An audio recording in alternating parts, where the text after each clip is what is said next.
La DGAE, la Direction générale des affaires économiques, poursuit sa campagne de contrôle des prix en Polynésie. Sur le premier semestre 2022, elle a déjà effectué 385 interventions, dont 214 contrôles de prix et formulé 221 avertissements. Elle a dressé ce matin le bilan de ses actions, compte rendu avec Davidson Bennett. C'est sur l'ensemble de la Polynésie que la Direction générale des affaires économiques réalise ses contrôles. Elle s'assure ainsi du respect de la réglementation en matière de prix, de la qualité des produits et services et de la loyauté des relations commerciales. Au premier semestre 2022, la DGAE a augmenté ses contrôles. 385 ont été effectués dans les commerces, dont 214 sur les prix. Aussi intéressant à observer pour cette année 2022, c'est que le gouvernement s'était engagé à renforcer les contrôles de prix et que effectivement, au cours du premier semestre 2022, on a fait autant de contrôles que pendant toute l'année 2021. 221 rappels à la réglementation concernant la protection des consommateurs ont été effectués.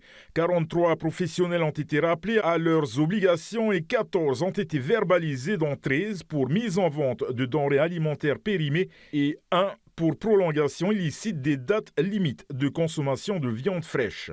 Alors les infractions qu'on rencontre le plus souvent, ce sont des infractions qui sont liées au prix.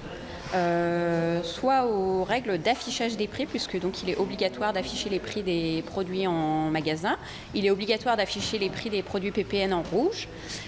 Donc quand on constate que ces prix ne sont pas affichés ou que les prix affichés ne sont pas bons, on peut soit avertir, soit verbaliser le professionnel.